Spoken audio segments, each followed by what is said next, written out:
Am-Media, bekal ilmu Islam. Bismillahirrahmanirrahim. Assalamualaikum warahmatullahi wabarakatuh. Innal hamdalillah nahmaduhu wa nasta'inuhu wa nastahdihi wa na'udzu billahi min shururi anfusina wa sayyiati a'malina.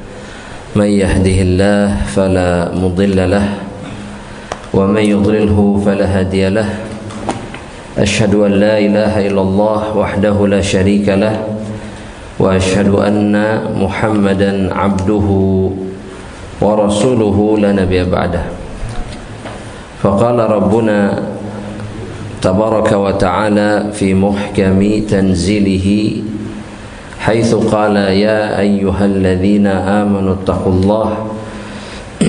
اتقوا الله حق تقاته ولا تموتن إلا وأنتم مسلمون يا أيها الناس اتقوا ربكم الذي خلقكم من نفس واحدة وخلق منها زوجها وبث منهما رجالا كثيرا ونساء واتقوا الله الذي تساءلون به والأرحام إن الله كان عليكم رقيبا يا أيها الذين آمنوا اتقوا الله وقولوا قولا سديدا يصلح لكم أعمالكم ويغفر لكم ذنوبكم ومن يطع الله ورسوله فقد فاز فوزا عظيما فأما بعد إخوة الإسلام إخوة الإيمان rahimani wa rahimakumullah, kaum muslimin bapak ibu sekalian rahimani wa rahimakumullah ajma'in. Kembali Allah mudahkan untuk kita semuanya sehingga bisa untuk melanjutkan pembahasan kitab Riyadhis Shalihin karya Imam An-Nawawi rahimahullahu ta'ala, dan masih di bab yang pertama, babun niyah, bab niat. Namun sudah sampai di perjumpaan sebelumnya pada hadis yang keempat. Di malam hari ini insyaallah ta'ala kita masuk ke hadis yang kelima, hadis yang diriwayatkan oleh Imam Al-Bukhari rahimahullahu ta'ala dari Abu Yazid Ibnu Ma'nin Ibnu Yazid Ibnul Akhnas. Dan kata Imam An-Nawawi rahimahullahu ta'ala, huwa wa abuhu wa jadduhu sahabiyun. Perawi hadis ini dimulai tadi dari Abu Yazid Ma'an namanya, kemudian ayahnya Yazid, kemudian kakeknya yang bernama Al-Akhnas. Mereka semuanya sahabat Rasulullah sallallahu alaihi wasallam. Jadi ketiga-tiganya menjumpai Rasulullah SAW dalam keadaan hidup. Mereka beriman kepada Rasulullah dan mati di atas keimanan tersebut. Dan hadis ini jemaah rahmatullah Allah subhanahu wa ta'ala menunjukkan bahwa perawi hadisnya adalah orang yang sangat terpercaya, karena garis keturunannya atau garis keluarganya itu semuanya sahabat Rasulullah sallallahu alaihi wasallam. Dan ini jarang dimiliki oleh seorang sahabat. Bahkan sahabat terbaik sekalipun, yaitu Abu Bakar As-Siddiq, maka yang beriman kepada Rasulullah SAW itu hanya beliau dan ayahnya. Ayahnya masuk Islam. Jadi garis keturunan ke atas. Padahal beliau adalah sahabat Rasulullah SAW yang terbaik. Namun ada beberapa sahabat yang memang keturunannya, jadi beliau atau yang bersangkutan ayah dan kemudian kakeknya semua sahabat Rasulullah sallallahu alaihi wasallam, dan ini kemuliaan bagi mereka. Namun ada kisah yang kemudian menimpa perawi hadis yang diriwayatkan oleh Imam Bukhari ini, yaitu Ma'an ibnu Yazid yang kunyahnya adalah Abu Yazid. Berarti putra beliau namanya Yazid. Jadi itu tidak aneh dan bukan hal baru di kalangan bangsa Arab ketika mereka menamai putra mereka sama dengan nama ayah. Bahkan kadang-kadang ada yang namanya 3 generasi itu sama semua, Muhammad bin Muhammad bin Muhammad. Ya, jadi 3 generasi ke atas itu Muhammad semua. Dan semata-mata itu karena mereka berusaha melakukan apa yang disebut dengan at-tasammi bi asma'is salihin. Mereka berusaha untuk mengamalkan atau menamai keturunan mereka dengan nama-nama yang terbaik, nama-nama orang saleh. Makanya sama juga tidak ada masalah. Ya, dan kita tahu bahwa Rasulullah SAW lah yang telah mensyariatkan tentang hal tersebut, bahwa beliau memerintahkan kita memilih nama yang terbaik. Kemudian beliau punya kebiasaan mengganti nama yang buruk. Jadi kalau berjumpa dengan seseorang yang namanya jelek, salah satu contohnya adalah yang bernama Hazan. Ada orang namanya Hazan. Apa artinya Hazan? Kesedihan. Iya, la tahzan, kesedihan. Maka kemudian segera langsung ketika berjumpa dan didengar namanya oleh Rasulullah SAW, maka Rasulullah SAW mengganti namanya menjadi Farah, kebahagiaan. Kemudian ada satu wanita yang bernama Asiyah. Ya, kalau kita dengar sekilas namanya bagus ya jemaah, Asiyah, betul? Seperti nama istri Fir'aun. Kalau itu Asiyah. Asiyah. Kalau ini Asiyah. Artinya apa? Wanita ahli maksiat. Iya. Asiyah. Maka ketika mendengar nama ini Rasulullah SAW mengatakan bal anti barrah. Engkau adalah wanita yang baik. Diganti namanya menjadi barrah. Ya, oleh Rasulullah SAW. Nah, itu sunnah yang seharusnya dijaga oleh kaum muslimin. Namun kembali kepada riwayat hadis jamaah rahmatillah, bahwa perawi hadis yang bernama Ma'an tadi, beliau meriwayatkan bahwa abi, kata beliau, kana abi, ayahku yang bernama siapa? Yazid, akhraja dananira yatasaddaqu biha. Beliau mengeluarkan, jazakumullah khair, masyaallah. Yang terakhir, air putih. Masyaallah, tidak akan kehausan. Barakallahu fikum. Masyaallah. Bahwa ayahnya mengeluarkan beberapa dinar, dan 1 dinar ini nilainya setara dengan 4,25 gram emas. Dan yang dikeluarkan oleh ayahnya ini beberapa dinar, sehingga kita bisa perkirakan jumlahnya sekian belas gram, ya, nilai emas murni yang dikeluarkan oleh ayah Ma'an.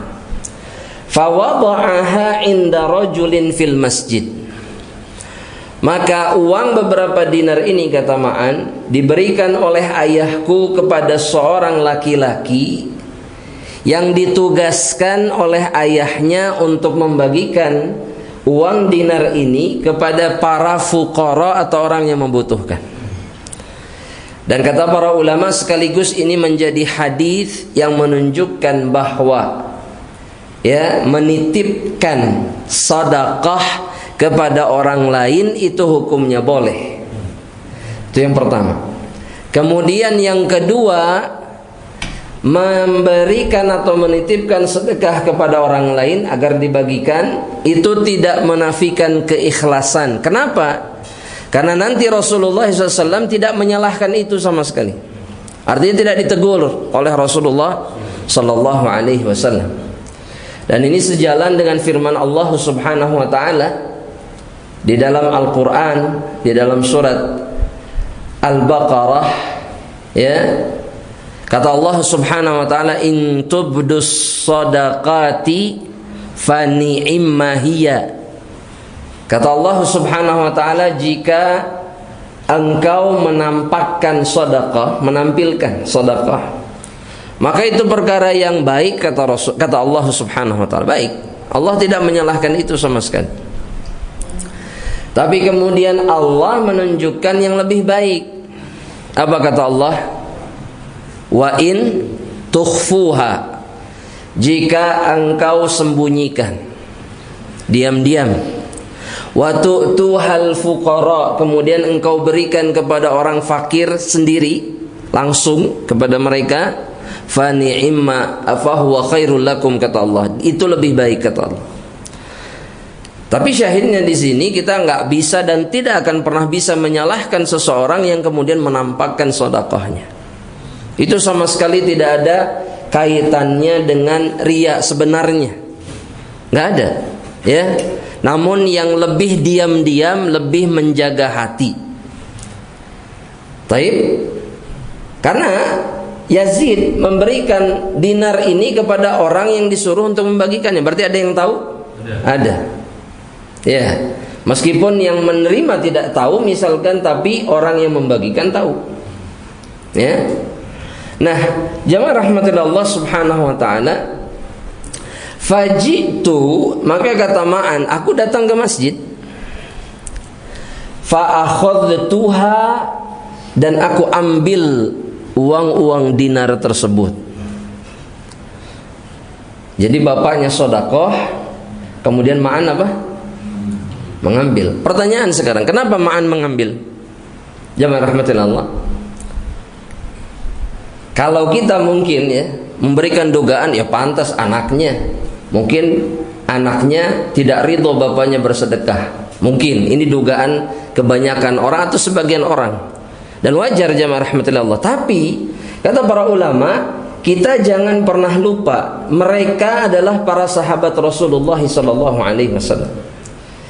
Mereka tidak akan mengambil sesuatu yang bukan hak mereka. Sehingga dalam hadis ini kita bisa tahu bahwa Ma'an mengambil uang-uang itu dari laki-laki yang ditugaskan oleh ayahnya. Karena apa jemaah? Karena dia fakir. Karena dia fakir. Padahal ayahnya punya apa? Jemaah? Uang-uang di dinar. Punya uang-uang dinar.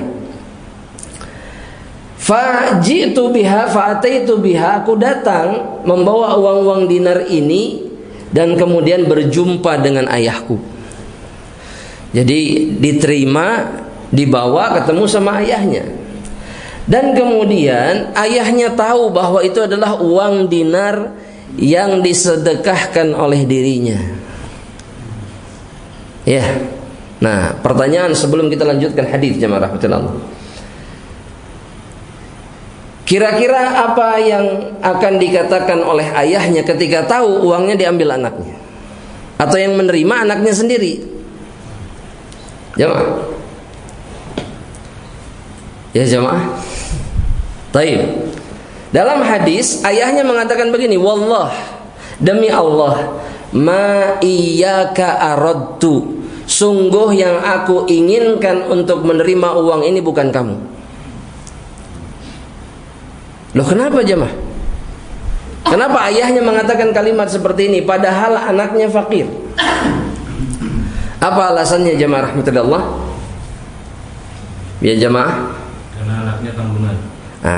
Ini jawabannya. Kata para ulama, karena anak itu tanggungan seorang ayah ketika dia lemah. Sehingga sedekah ini, ketika dia memberikan sedekah ini yang diinginkan orang lain. bukan anaknya. Kenapa? Karena anaknya menjadi tanggungan dirinya. Tapi Ma'an tidak terima dengan apa yang dikatakan oleh ayahnya. Masya Allah. Pantas untuk tidak terima jemaah? Silahkan dijawab. Pantas untuk tidak terima? Maksudnya ayahnya memberikan uang dinar untuk orang lain bersedekah dalam keadaan dia butuh. Pantas tidak jemaah? Ya, kalau ayahnya nggak ngasih. Kalau ayahnya nggak ngasih, pantas. Tapi yang jadi masalah buat Ma'an adalah kalimat ma iyyaka aradtu, bukan kamu yang saya inginkan untuk menerima uang ini. Maka Ma'an kemudian mengatakan fa khasamtuhu ila Rasulillah. Maka aku adukan perkataan ayahku ini kepada Rasulullah sallallahu alaihi wasallam. Nah, ini anak durhaka bukan cuma? Bukan. Kenapa? Karena tujuan Ma'an bukan ingin mendolimi ayahnya, bukan, tapi ingin tahu hukumnya, apakah dia berhak atau tidak untuk menerima uangnya. Gitu ya, jamaah rahmatillah Allah subhanahu wa ta'ala. Maka jamaah yang rahmatillah Allah subhanahu wa ta'ala, sebelum kita lanjutkan jamaah, bahwa harta yang diberikan oleh seseorang yang statusnya ayah dan anak, satu, kata para ulama, harta tersebut tidak boleh bentuknya zakat. Ya, jadi misalkan ayah ngasih zakat kepada anaknya, anak tidak boleh memberikan zakat kepada ayahnya, dan alasannya karena zakat itu, kata Rasulullah sallallahu alaihi wasallam, min awsakhin nas, itu adalah kotoran-kotoran harta orang yang dikeluarkan, sehingga tidak pantas seseorang memberikan keluarganya yang menjadi tanggungannya. Nah, itu alasannya. Maka semestinya seseorang memberikan atyab ma indahu, yang terbaik yang bisa dia berikan kepada keluarga yang menjadi tanggungannya, bukan memberikan sesuatu yang gunanya untuk membersihkan harta. Dan Nabi memberikan status, Pak, zakat itu ausahul mal, dia kotoran harta yang kemudian oleh Allah diperintahkan diberikan kepada orang-orang yang membutuhkan.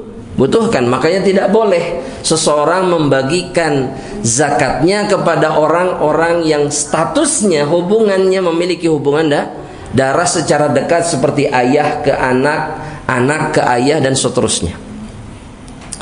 Baik, Pak.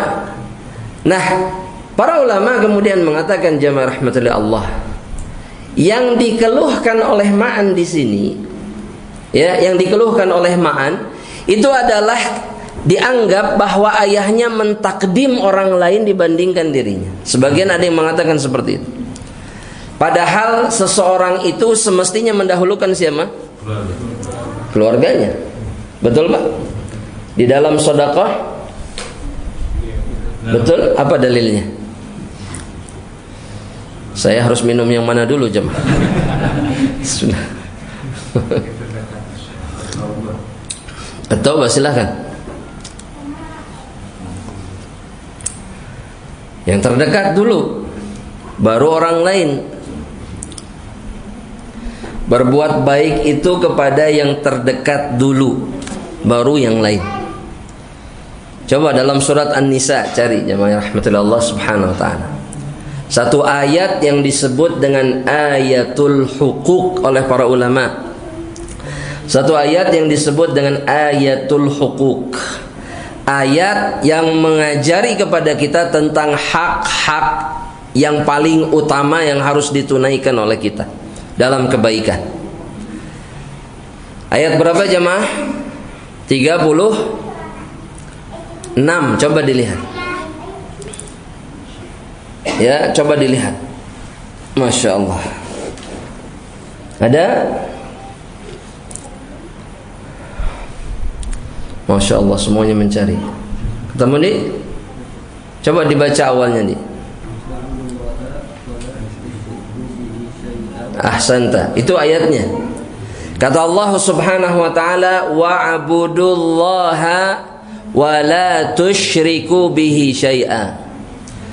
Beribadahlah kepada Allah dan jangan menduakan Allah dengan satu apapun. Kemudian kata Allah setelahnya apa nih? Wabil walidaini ihsana. Di antara makhluk yang paling dulu harus diutamakan orang tua. Wabil walidain ihsan. Kemudian setelah itu kata Allah apa nih? Kemudian kata Allah wabidzil qurba, orang yang memiliki hubungan kerabat, hubungan darah, dan kita bisa menghitung itu satu persatu. Betul jemaah? Siapa saja? Misalkan adik, kakak, kemudian setelah itu bibi, paman dan seterusnya. Anak juga termasuk dalam dzil qurba. Ya, bagi seseorang kalau dia ingin memberi, maka anak itu sampai kapanpun menjadi sosok yang utama untuk didahulukan oleh seorang ayah atau seorang ibu. Iya. Karena kita menemukan tidak sedikit orang yang mendahulukan orang lain dibandingkan keluarganya. Padahal sedekah kepada keluarga itu yang terbaik. Iya jemaah. Sebelum orang lain, ke keluarga dulu kita dahulukan, yang paling dekat itu yang terbaik. Baru setelah itu dalam ayat disebutkan wal yatama, baru anak-anak yatim. Betul Pak? Dan yatim itu yang dimaksud dengan yatim man faqada abuhu wa huwa saghir, yang kehilangan ayahnya dalam keadaan dia masih kecil. Ketika dia dewasa atau dia berpikirnya bisa dewasa, maka status yatimnya gugur. Jadi nggak ada Pak seperti misalkan saya kehilangan sudah tidak ada ayah, saya bilang saya anak yatim, nggak bisa. Saya tidak pantas disebut anak yatim karena saya sudah bisa punya kekuatan untuk berusaha sendiri. Tapi jika saya masih kecil, membutuhkan orang lain, ayah tidak ada dan saya lemah, harta tidak ada, maka saya anak yatim yang diutamakan untuk diberikan pemberian. Ya. Kemudian apa kata Allah Subhanahu wa taala? Baca lagi nih. Wal masakin, orang-orang miskin. Kemudian wal jari dzil qurba, dan tetangga yang dekat atau punya hubungan kekeluargaan. Yang karib. Yang karib, maksudnya yang punya hubungan darah. Itu lebih utama dibandingkan yang berikutnya. Apa yang berikutnya? Wal jari, yang keras nih, junub, tetangga sebelah. Ada dua penafsiran dalam ayat ini tentang kalimat ini. Yang satu tetangga sebelah rumah, atau yang satu lagi istri yang tidurnya di sebelah seorang suami. Maksudnya pendamping. Iya. Berarti termasuk utama tidak? Jelas utama. Jelas utama jamaah rahmatullah. Tapi lihat susunannya tadi, orang tua, kemudian kerabat, kemudian yatim, kemudian miskin, kemudian tetangga yang memiliki hubungan kerabat. Dalam satu hadis yang sahih, Rasulullah sallallahu alaihi wasallam beliau mengatakan shadaqatun ala miskin, sedekah kepada orang miskin, sedekah pahalanya satu, pahala sedekah. Tapi shadaqah ala dzirrahimin itsnan, pahalanya dua. Kalau punya hubungan karib kerabat, hubungan darah, maka pahalanya dua. Apa pahalanya? Shadaqah wasilah. Betul, sedekah dan silaturahmi. Makanya kalau kita dihadapkan tetangga sebelah itu masih misalkan yang lain sebelahnya lagi bukan, gak ada hubungan saudara. Mana yang kita dahulukan? Saudara. Baru yang lain. Begitu caranya dalam Islam. Ya, makanya ma'an keberatan dan mencari apa? Mencari kejelasan dari Rasulullah SAW. Kenapa orang dulu? Dan kenapa ayahnya mengatakan bukan kamu yang saya inginkan mendapatkan ini? Iya. Dan itu bukan kedurhakaan kata para ulama. Tapi ayatnya sudah selesai belum? Oh, baca.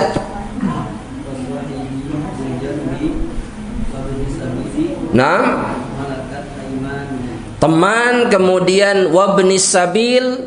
Wabnis sabil. Wabnis sabil itu siapa, Pak? Yang tidak punya rumah atau yang tidak punya tempat bernaung. Di antaranya kata para ulama, musafir misalkan yang kemalaman di satu tempat, dia tidak punya tempat untuk bisa mengistirahatkan dirinya, itu ibnu sabil. Ya, atau dengan bahasa yang lebih umum, mereka-mereka yang tidak punya tempat tinggal. Itu ibnu sabil, terlantar mereka. Mereka berhak. Bahkan kata Nabi, mereka yang membangunkan rumah untuk ibnu sabil, maka pahalanya mengalir bagi mereka sampai hari kiamat. Terus pahalanya. Dan dulu bukan sekarang, dulu di Jazirah Arab dan juga di negeri ini sama, di beberapa daerah itu ada orang-orang yang punya kebiasaan memberikan kamar mandi atau tempat istirahat bagi orang yang kemalaman, ada. Meskipun sekarang sudah tidak ada, bisa dikatakan hilang. Jadi bagian depan rumahnya ada kamar mandi, pintu gerbangnya tidak pernah dikunci sama sekali, agar mereka yang kemalaman boleh masuk, tidur, istirahat. Nanti selesai hajatnya pergi, Pak. Kadang-kadang tidak tahu siapa yang semalam tidur di rumahnya. Wah, ini berat, Pak, ya. Berat. Tapi ini menunjukkan betapa orang yang melakukannya faham pahala yang disediakan oleh Allah Subhanahu wa taala. Baik. Kemudian apa lagi? Dan budak ini praktis tidak ada sekarang. Ya, budak tidak ada. Karena budak itu hasil peperangan, tawanan peperangan yang dijadikan budak. Kemudian yang berikutnya yang keras. Dan Allah tidak suka yang mukhtal, yang gayanya itu berlaga, jadi sok-sokan, dan kemudian fakhur, sombong. Dengan kata lain, ketika kalian tidak berbuat baik kepada orang-orang yang disebutkan tadi oleh Allah, kalian sombong. Dan Allah benci itu. Ya, makanya seseorang harus betul-betul faham ini. Dan ayat ini disebut ayatul hukuk namanya oleh para ulama. Ini ayat yang menjabarkan hak-hak manusia, ya, di sisi seorang muslim. Siapa saja yang harus diutamakan. Nah, kemudian Rasulullah sallallahu alaihi wasallam, jamaah rahmatillah, didatangi oleh Ma'an, maka Rasulullah SAW memberikan fatwa. Rasulullah SAW memberikan fatwanya. Sebelum ana sebutkan, ada yang megang buku Riyadhus Shalihnya? Enggak, taib. Berarti ana bisa nanya, kira-kira apa yang akan diberikan sebagai fatwa oleh Rasulullah sallallahu alaihi wasallam menurut bapak-bapak sekalian? Nah, silakan. Pantasnya gimana? Kalau ada seorang anak datang mengadungkan ayahnya karena ayahnya melakukan perbuatan seperti tadi. Nah, yang akan diberikan oleh Rasulullah SAW sebagai fatwa apa? Kira-kira? Silahkan. Ya, boleh dicoba aja. Taat kepada orang tua. Taat kepada orang tua, kemudian si ayah nggak ditegur. Taib, ayah nggak ditegur. Mungkin ada jawaban lain? Ayah ditegur, tapi anaknya pun ditegur. Kenapa ngaduin orang tuanya? Mungkin itu yang ada di benak kita, tapi bukan itu yang dilakukan oleh Rasulullah SAW. Kata Rasulullah SAW, yang pertama kepada Yazid. Yazid ini siapa? Ayahnya Ma'an. Laka manawaita ya Yazid. Bagimu wahai Yazid, pahala dari sedekah yang engkau niatkan. Niatnya Yazid adalah memberi sedekah kepada orang-orang fakir selain siapa? Anaknya. Meskipun uangnya sudah diambil oleh siapa? Ma'an, oleh anaknya. tapi pahalanya ditetapkan oleh Allah untuk Yazid. Dan ini berlaku untuk setiap kebaikan yang gagal. Paham maksudnya Pak? Yang tidak terjadi sesuai harapan, namun orang yang berniat dengan kebaikan tersebut tetap dapat pahala sempurna meskipun kebaikannya tidak terlaksana. Dan ini diberikan oleh Allah kepada setiap mereka yang berniat karena Allah Subhanahu wa taala melakukan kebaikan. Ya, makanya berniat kebaikan itu bukan perkara sia-sia, itu ibadah jemaah. Apapun itu. Saya nanti ingin begini, saya melakukan ini, kebaikan semuanya. Maka setiap kebaikan yang diniatkan itu diberikan pahala tidak? Diberikan pahala. Makanya kata Rasulullah sallallahu alaihi wasallam, "Man hamma bihanas hasanatin," dalam hadis Bukhari atau Muslim, "Man hamma bihasanatin falam ya'malha." Barang siapa yang meniatkan ingin melakukan kebaikan tapi tidak dikerjakan, tidak terlaksana, falahu biha hasanah, maka dia mendapatkan satu kebaikan. Makanya niat itu jangan pernah ditinggalkan. Niatkan saja. Terjadi atau tidak terjadi tetap dapat pahala. Nah, jika dilakukan maka pahalanya berapa, Pak?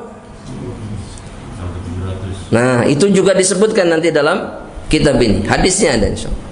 10 kali lipat sampai 700 kali lipat sampai, kata Nabi apa? Yang keras. Ad'afan mudha'afah, bukan. Ila ad'afin katsirah, sampai lipat ganda yang banyak yang hanya Allah Subhanahu wa taala yang mengetahuinya. Sehingga sebenarnya lipat ganda pahala itu tidak terbatas. Semuanya terserah Allah Subhanahu wa taala.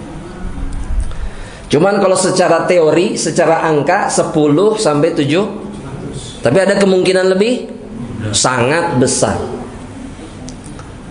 Ya, kalau kemudian niat itu dilaksanakan. Ya, makanya kalau ada pertanyaan, cukup niat saja atau niat dan amal?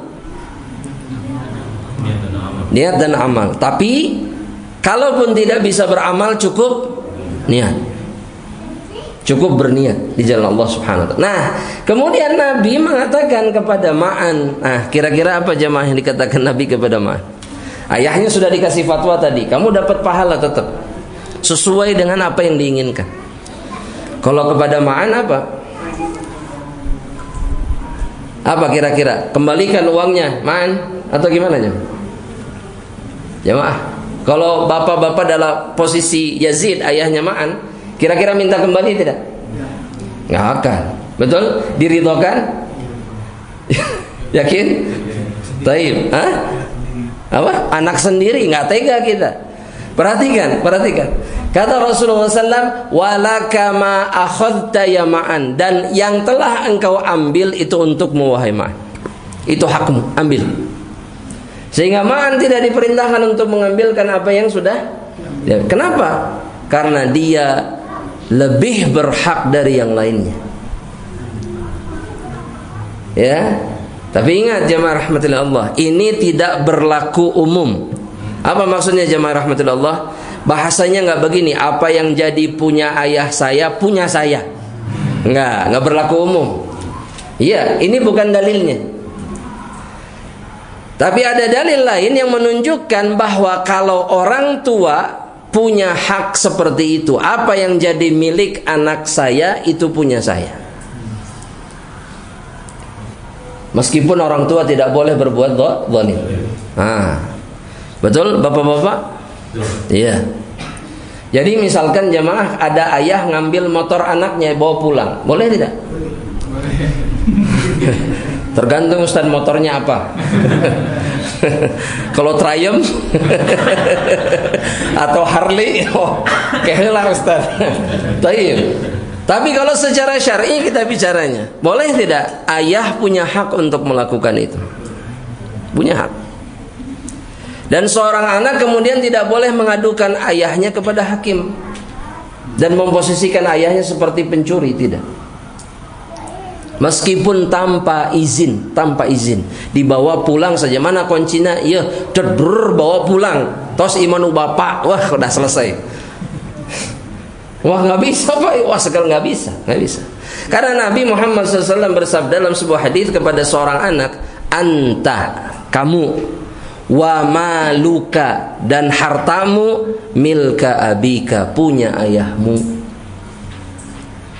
Karena anak itu hasil usaha orang tua, dan sampai kapanpun seorang anak tidak akan pernah bisa membalas posisi itu, kecuali, ada kecualinya kata Nabi, dia menemui ayahnya jadi budak dan kemudian dia bebaskan, barulah punah atau lunas kebaikan. Iya, itu kata Nabi pengecualiannya. Tapi itu kan tidak akan pernah terjadi kepada kita, jemaah. Nggak akan itu. Dengan kata lain, kita nggak akan pernah bisa membayar kebaikan orang tua kita sampai kapanpun. Ya, tapi orang tua diperintahkan untuk tidak zalim kepada anak-anak mereka. Ya, jadi bukan semena-mena Pak. Cik mana sertifikat rumah teh? dibawa ke bapak gitu ya? Enggak, bukan begitu. Tapi dia punya hak pada harta anaknya. Nah, syahidnya dalam hadis ini jamaah rahmatullah Allah, bahwa niat kebaikan karena Allah Subhanahu wa taala tidak akan pernah disia-siakan oleh Allah. Baik, ini hadis yang kelima. Kita berpindah kepada hadis yang keenam. Hadis yang keenam adalah hadis yang diriwayatkan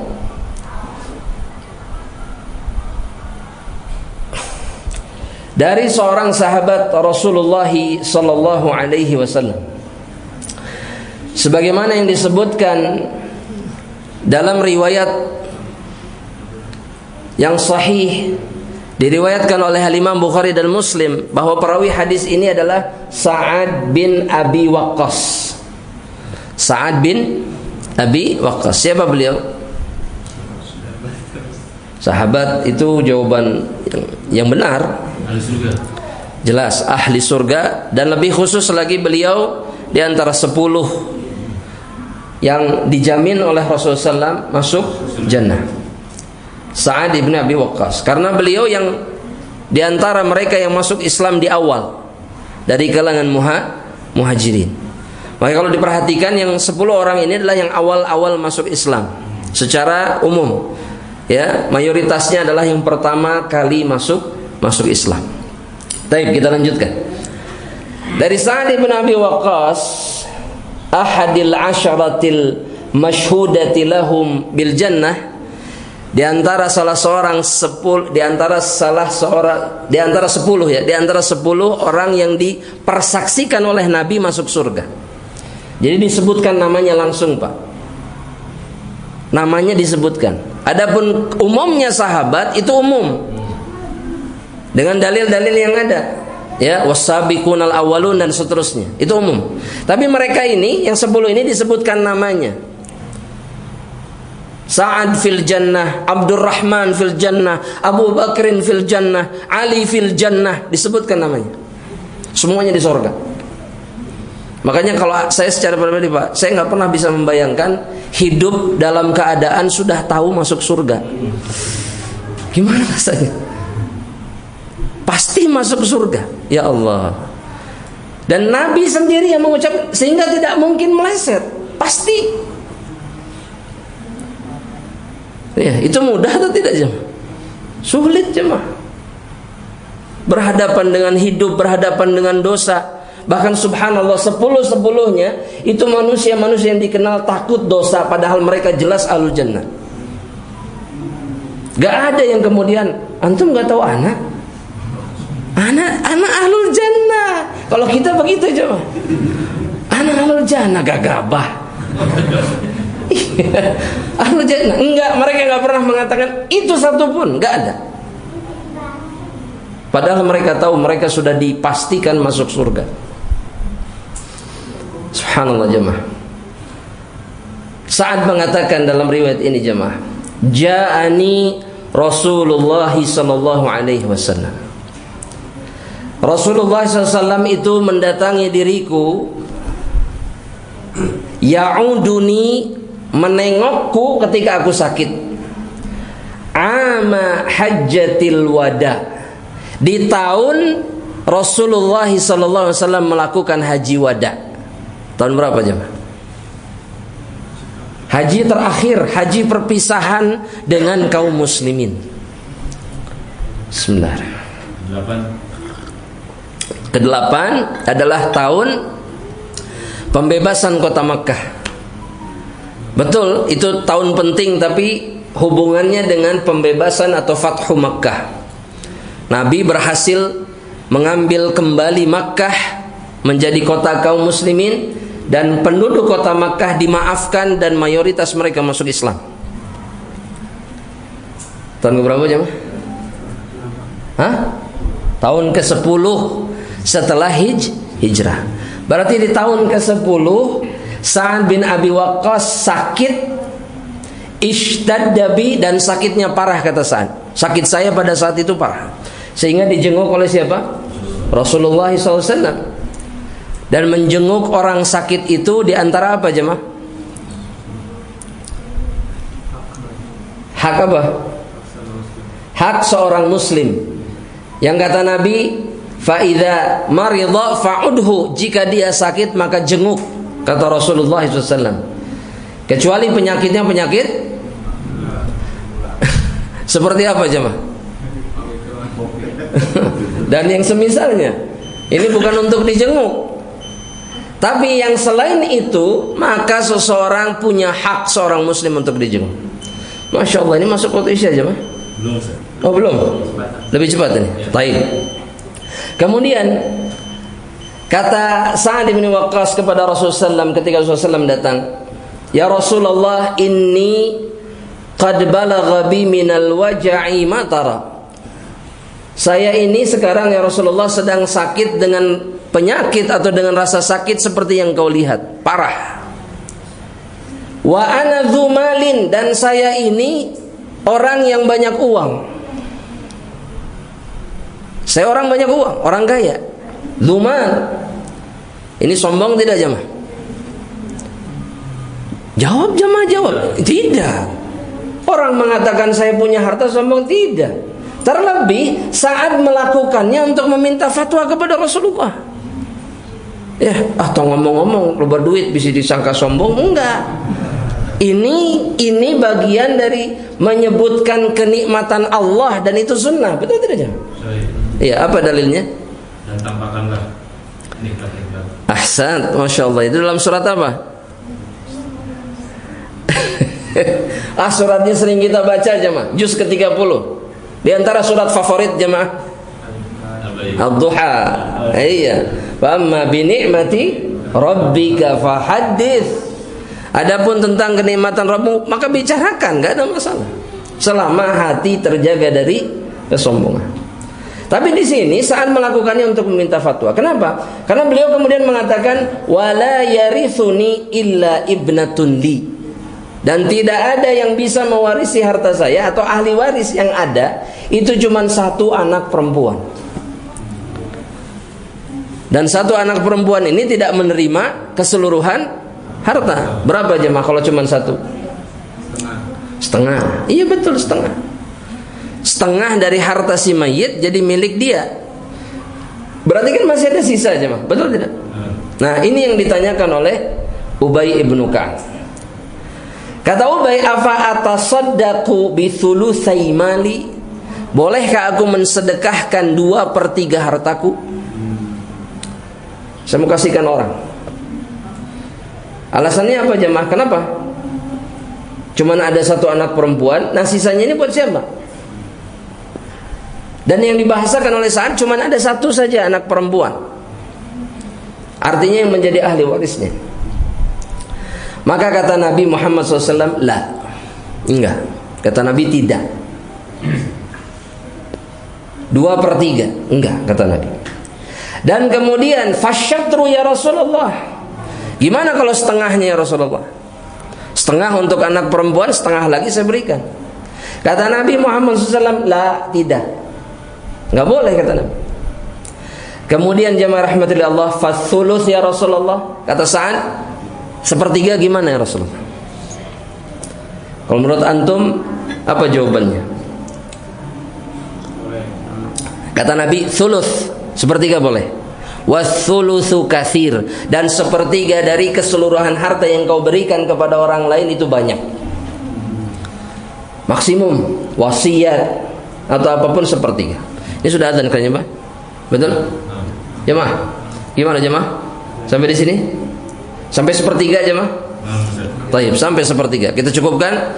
Jamaah rahmatullah Allah Subhanahu wa taala, insyaallah kita akan lanjutkan di perjumpaan berikutnya. Satu pertanyaan Ustaz. Oh, boleh. Ya. Ketika tadi mementingkan kerabat dalam hal bersedekah, kerabat sudah terpenuhi, kemudian sedekah untuk orang lain, tapi berbeda nilai dengan niat untuk memotivasi. Ketika berbeda nilai kepada orang lain dengan niat untuk memotivasi ibadah. Apakah ada pahala tambahan maksudnya? Apakah itu keburukan karena kerabat tidak memperoleh hadiah sebesar itu, berbeda dengan motivasi? Semuanya kembali kepada kebutuhan kerabat itu. Jika sudah terpenuhi, maka seseorang boleh memberikan lebih misalkan, nggak ada masalah. Ya. Tapi sekali lagi kepada kerabat pahalanya besar. Tapi namun kemudian memberikan kepada orang lain ada nilai motivasi dan seterusnya, ada tujuan lain, boleh. Selama kerabat sudah terpenuhi, nggak ada masalah. Ya. Dan itu kan kemudian yang dilakukan oleh misalkan Abu Bakar As-Siddiq ketika menyerahkan semuanya. Iya, semuanya dikasih. Untuk kebutuhan siapa? Keluarganya bukan. Tapi untuk kebutuhan kaum muslimin jihad fisabilillah. Maka hukumnya boleh? Boleh. Wallahu ta'ala. Wa jazakumullah khairan. Kita akhiri sampai di sini jamaah rahmatillah. Kita cukupkan dengan doa kafaratul majlis. Subhanakallahumma wa bihamdika asyhadu an la ilaha illa anta astaghfiruka wa atubu ilaik. Assalamualaikum warahmatullahi wabarakatuh. Am Media, bekal ilmu Islam.